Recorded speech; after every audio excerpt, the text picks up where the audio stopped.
narrations where the Prophet ﷺ was making dua for Allah subhanahu wa ta'ala to guide one of the two, Umar ibn al-Khattab or Abu Jahl, the Prophet ﷺ said, Allahumma izz al-Islam bi ahabbi hadain al-rajulaini ilayk. Oh Allah, give victory to Islam to the more beloved of these two men to you. The one you love more out of these two, let them be a source of victory for Islam. Now in the moment, neither one of them looked like those that were beloved to Allah or who loved Allah subhanahu wa ta'ala. They're both trying to kill the Messenger of Allah sallallahu alayhi wa sallam, the most beloved person to Allah. But there is something in the heart that needed to be activated. There was some goodness to be salvaged. And the one who was more deserving of it, indeed was guided.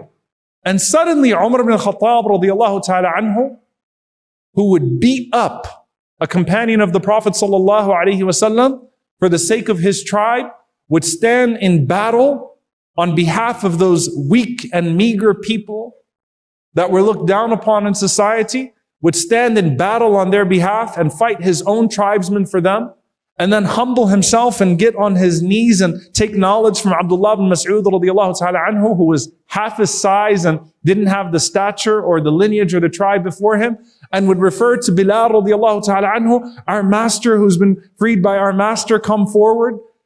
Suddenly, Umar ibn al-Khattab radiyallahu anhu becomes what? Adhillatin ala al-mu'mineen. Truly, adhillatin ala al-mu'mineen. So humble with the believers. But don't cross him if you're on the other side, on the battlefield. Abu Jahl can walk up to Umar and say, you and I, there is no you and I. That doesn't exist anymore. We're a people of principle. And the entire time, وَلَا يَخَافُونَ لَوْمَةَ لَائِمٍ. Look at Umar ibn al-Khattab radiyallahu ta'ala anhu entering into Jerusalem. This is the generation of the Quran. Not afraid of the blame of others, not afraid of what they will say. نَحْنُ قَوْمٌ أَعَزَّنَا اللَّهُ بِالْإِسْلَامِ. We are a people who are given their honor through Islam. وَإِنْ ابْتَغَيْنَا الْعِزَّةَ لِغَيْرِهِ أَذَلَّنَا اللَّهُ. And when we seek it through anything else, Allah subhanahu wa ta'ala humiliates us. Look at Salman al-Farisi radiyallahu ta'ala anhu.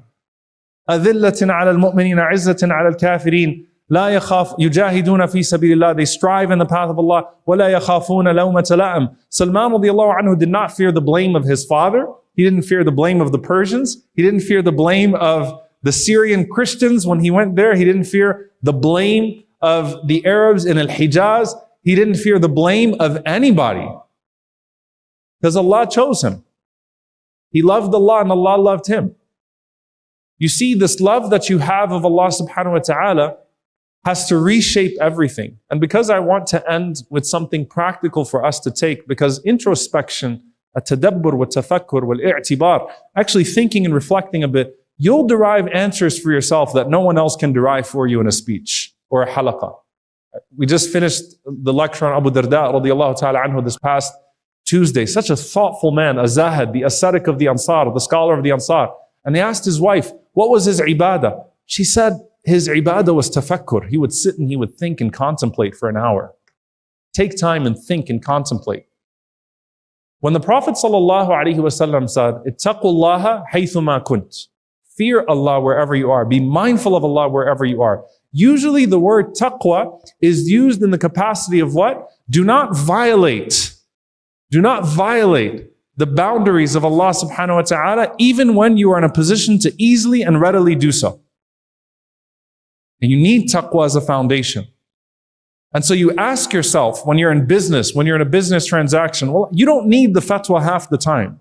Not that there isn't financial regulations, but you know, when someone comes up to me and asks me a question about some financial thing, I can tell you already know it's haram before you ask the question. You sound guilty. Right? You ask yourself, what does taqwa look like here?